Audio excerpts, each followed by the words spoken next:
Hey besties, welcome back to the channel. So this is the second part of the first ILR video. So in that first ILR video, we talked about how you can apply for your indefinite leave to remain as the main visa holder. But in this video, we're going to be looking at how you can apply for your dependents, and we're going to go into the whole application process. But first of all, I'm not going to talk about the required documents for your dependents in this video again. I already talked about that in the first video. So if you've not watched that first video, then please go and watch that first video, and after watching that first video you can come back and watch this video. So let's just go straight ahead to the purpose of this video.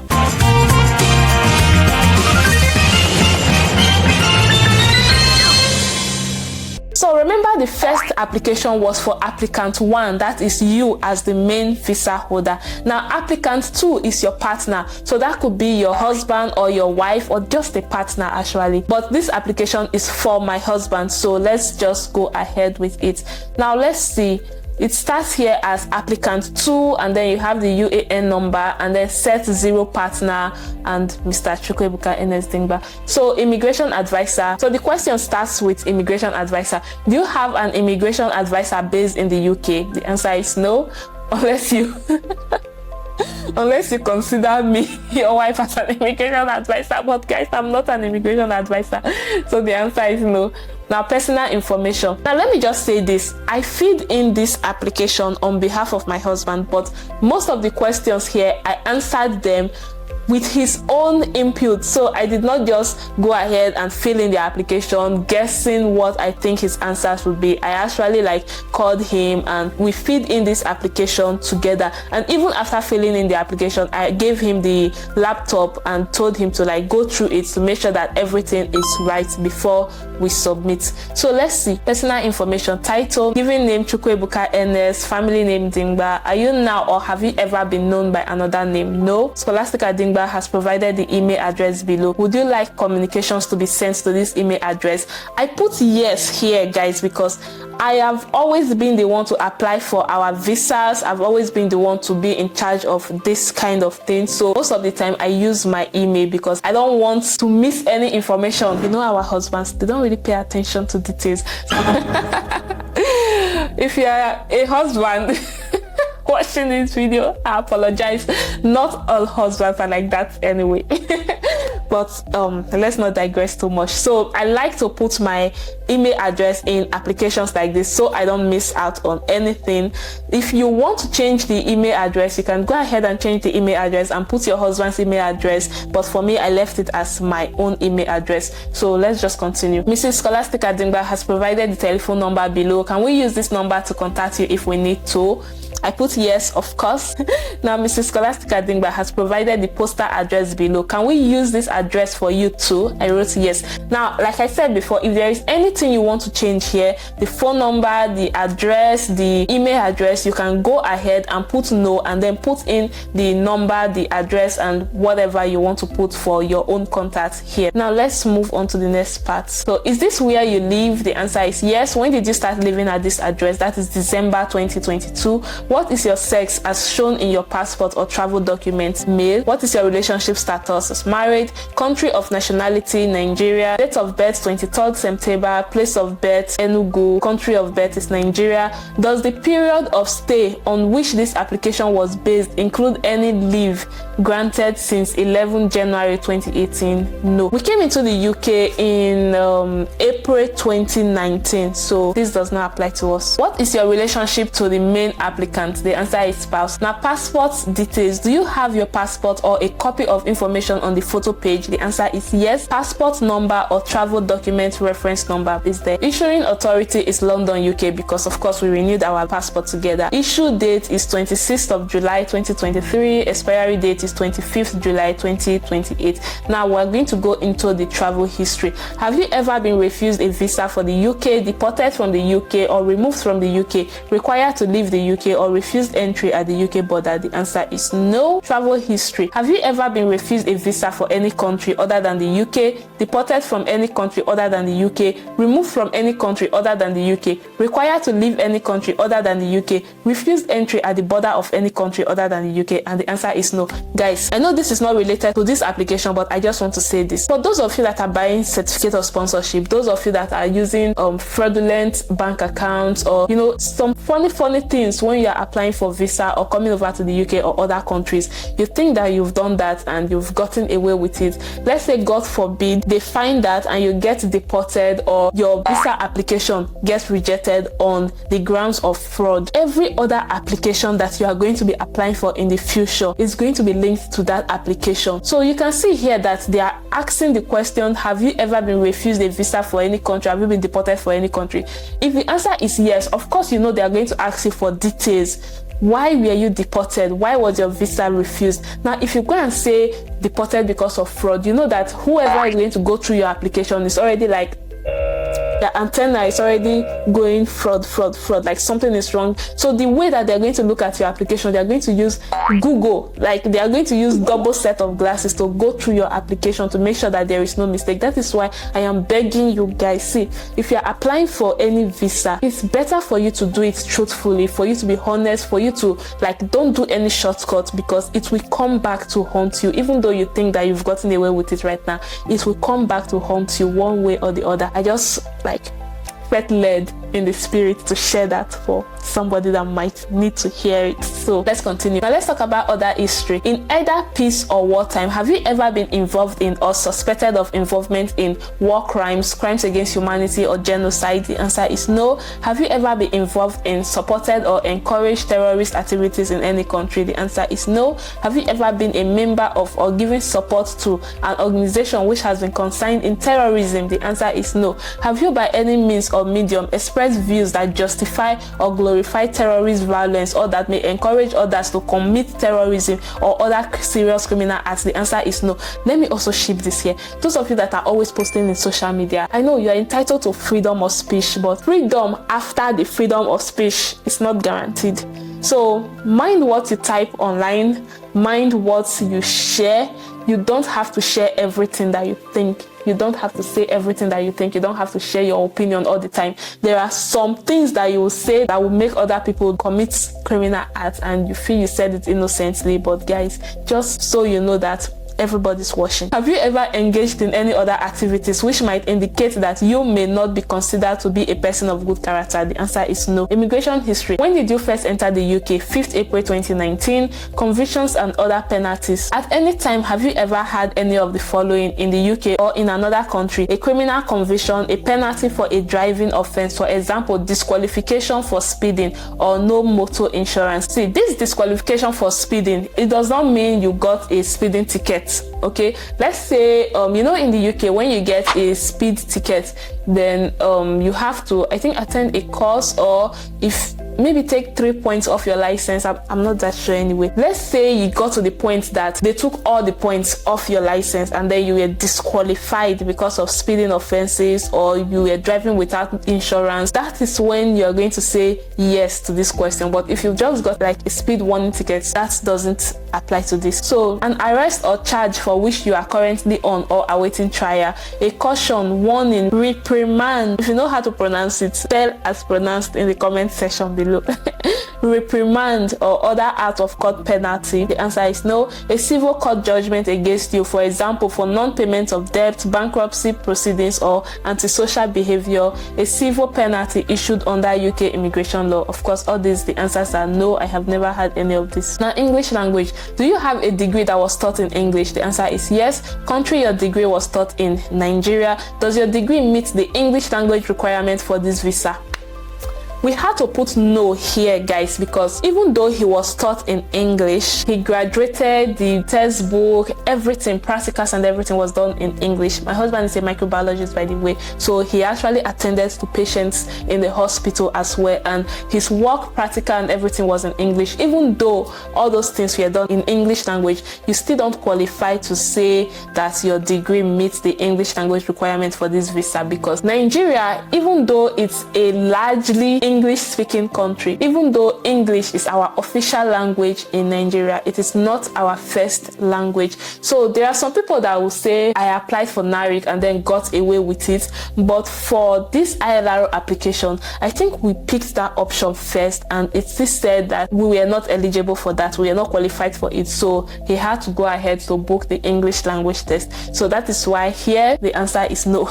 Have you passed an approved English language test? The answer is yes. Now, like I said in the other video, there are different types of English language tests that you can actually take, but my husband took the Language Set International ESOL Set B1. Okay, this is going to be written on the screen as well, because I know that there is kind of confusion about which English language test are dependents supposed to take. So let's continue. Have you passed an approved English language test? The answer is yes. Did the test assess your speaking and listening skills as a level equivalent to CEFR B1 or higher? The answer is yes. Actually, this test that he took only checked his speaking and listening. So writing, reading, those things, he was not tested on those things at all. It was just the speaking and listening, and the test was very fast. Within 15 minutes, I think he said 10 minutes, but let's just say within 15 minutes he was done with the test. And guys, those of you that are afraid to take English language test, this one is very easy, so you can go ahead and book this one. So how did you get your result? Online reference number,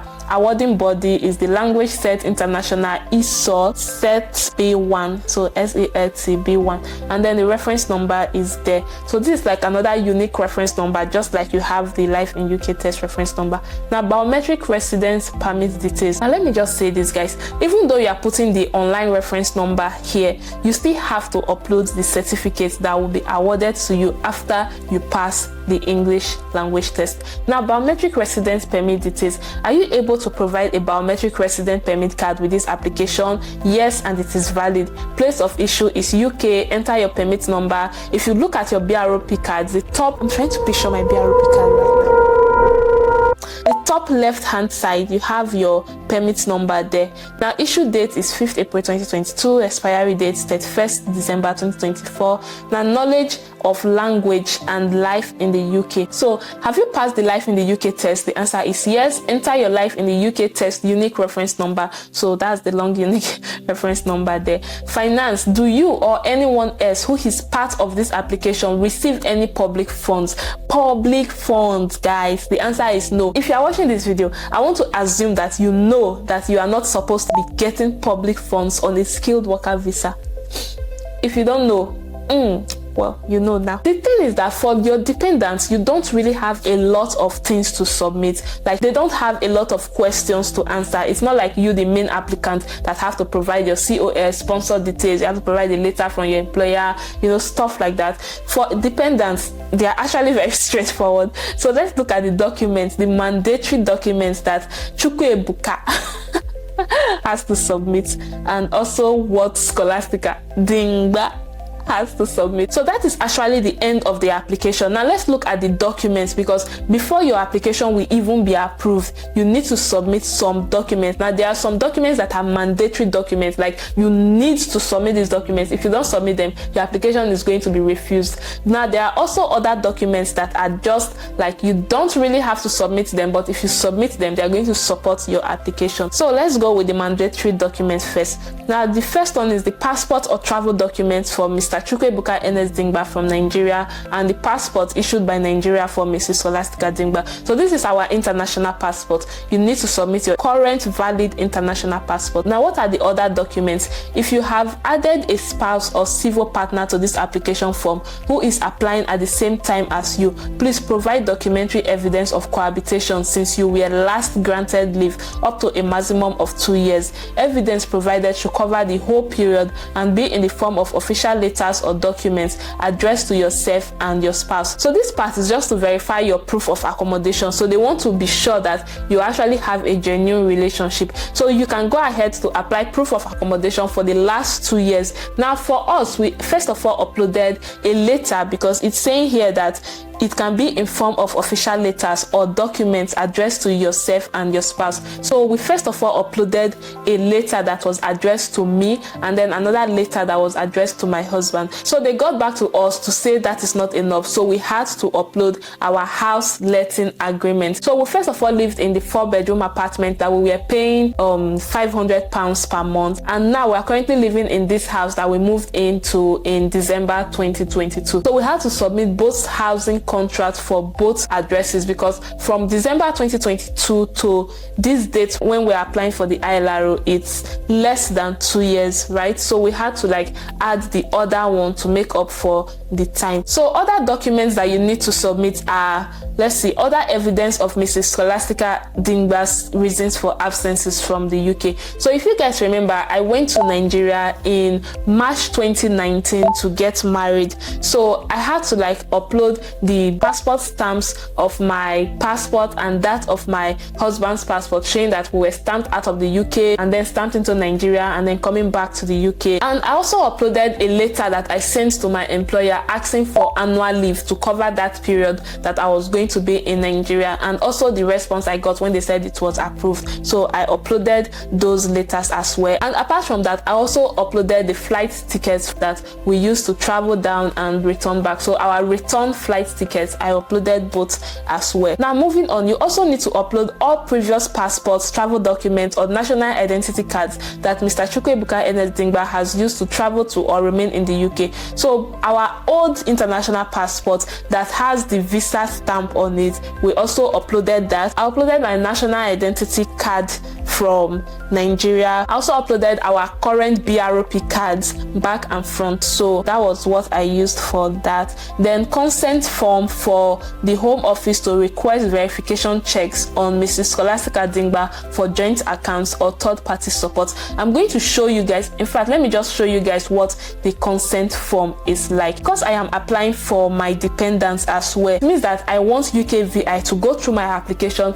and also go through the application of my dependent and also supporting documents for my dependent. So it's like a privacy issue thing. I need to submit a consent to show that, okay, this person that I'm applying for has authorized UKVI, is okay with UKVI to go ahead to go through his own documents and everything. So this is what the consent form is. You can download it from the UKVI website just along with your application. So it's part 1, consent for the Home Office to verify application information. So me, the applicant, that's the main applicant, now I have to sign the part 1. I'm not going to read it, I'm just going to put it in the screen, so you can pause this part of the video and read it because I don't want this video to be too long. I'm just going to sign this part 1, this part that has name and address of applicant, postcode, signature and date, and then the part 2 is going to be for my husband. So consent for the Home Office to verify third-party information. So this is where my husband is going to sign. So you see the above named person, that the applicant, has given the Home Office information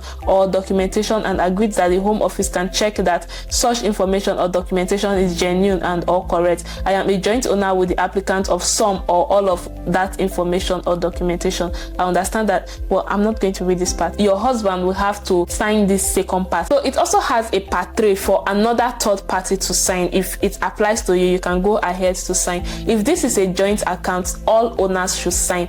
I uploaded a joint account for my husband and I to also show that we're in a genuine relationship anyway. I don't think it counted. I don't think that they even paid attention to that, but we signed this consent form, so that should be okay with it. Now let's go back to our application. So we also need to submit evidence of Mrs. Scholastica Dingba's immigration status in the UK. So that is my own evidence, that is my BROP card and my share code. Remember guys, I'm here on a skilled worker visa, so just uploading the BROP card is not enough. You also need to upload your share code. I already showed you guys how to get your share code in another video. If you don't know how to get your share code, I'm going to link the video up there so you can watch it. Just skip to the end of that video and I walked you guys on how to generate your share code. So let's see. You also need declaration signed by Mrs. Scholastica Dingba to confirm consent for the Home Office to request verification checks. That is that consent form that I already showed you guys. So that consent form covers everything. Now let's talk about the payslip. So your most recent payslip and bank or building society statement, these must be dated no earlier than 1 calendar month before the date of the application, the statement must show the payment as shown on the pay slip. You should not provide any additional pay slips or statements. All of you people that used to go and upload 3 months bank statements, they are only asking for 1 month bank statement, so don't go and waste your time doing all those extra. The statement must show the payment as shown on the pay slip. You should not provide any additional pay slip or statement unless you are currently on maternity, paternity, shared parental or adoption leave. If you are currently on maternity, paternity, shared parental or adoption leave, you should provide the last pay slip and bank or building society statement you received prior to the start of your leave. The statement must show the payment as shown on the pay slip. You must also provide pay slips and bank or building society statements during the period of maternity, paternity, shared parental or adoption leave. The last pay slip and statement must be dated no earlier than 1 calendar month before the date of the application. This is self-explanatory. I don't need to go further into this. Then you also need a document from the sponsor who issued the certificate of sponsorship that led to your last permission to stay as a tier 2 migrant, confirming that you are still required for the employment in question for the foreseeable future and in the case of So this letter should also contain the nearest applicable SOC, that's shortage occupation code, which best describes your employment, your current rate of pay. This should be given in the same format as given in the code of practice. For example, hourly rate or yearly salary, and confirmation that this is at or above the appropriate rates for the job as stated in the codes or practice for tier 2 sponsors. If you are currently on maternity, paternity, shared parental or adoption leave, confirmation of the date this started, your salary immediately before the leave, and what your salary will be on your return. So I actually screenshotted this part and sent it to my employer so that they will know that the letter that they are going to give me, the letter I'm expecting from them, should contain all this information, because I don't want to go back and forth with this. So you can screenshot this and send to your employer as well. Now, apart from that, current biometric resident permit for Mrs. Scholastica Ugboka, we already talked about this before, and then all previous passport, travel documents or national identity cards that you have used to travel to or remain in the UK. So all these ones are self-explanatory. So if you have reached this point, then you can go ahead and go through your application again, give it to your husband or your partner to go through the application to make sure that you have dotted your I's and you've crossed your T's, to make sure that there is no mistake, and then you can go ahead and make payment. So we paid for the priority service because, guys, I don't have that patience to wait 6 months to get a decision for my ILR after waiting for 5 years. I'm not going to do that. Okay, so this priority was an extra £500 each, so that was like £500 for me and then £500 for my husband. So that brought the cost to £3,385 for each person, and the total was £6,770. £6,770, guys. Let me just tell you guys that you should be saving. If you are due to apply for ILR in the next 6 months or in 1 year time, guys, start saving. £100, £200, £1,000, start saving now, because for this money to leave your account, £6,770, you will shake if you don't have that savings in place. So, guys, I'm so excited. I'm so excited.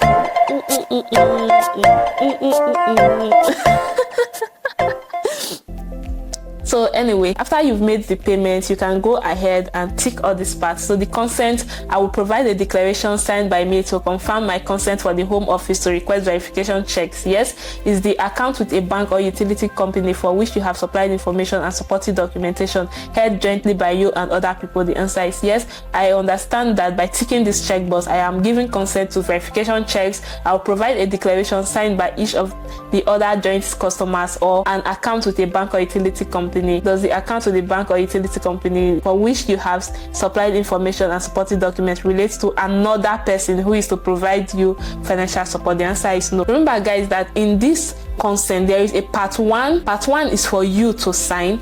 Part 2 is for your dependents to sign, and then part 3 is for whoever is going to sponsor. Let's say you're expecting money from somebody else to pay for this ILR, or somebody is supporting you financially. That person has to sign the part 3 part, but for us it doesn't apply to us, so we only sign part 1 and part 2. So this is the document checklist. So this is like the same thing with what I already read before, but this is the summarized version. So evidence, passport. So this is like the summary of the checklist that you need to submit. I'm not going to say anything here again because I already said it previously. So this is just like a summary of everything you need to provide. You can pause this part, you can go back and rewatch it again so you will have an idea of what to expect. So guys, if you've watched this video to this point and you're not subscribed to my channel yet, what are you waiting for? Please hit the subscribe button below and the notification bell so you'll be notified when I drop more videos like this. And if this is your first time seeing my face, hello, my name is Scholastica. I'm a registered nurse currently living and working as a nurse in the UK.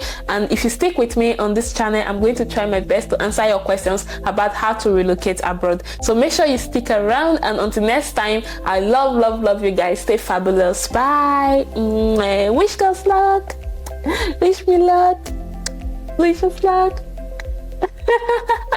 Bye. I'm going to update you guys on how the whole ILR thing went. So when I get my ILR, trust me, I'm going to be here to show you guys. So bye.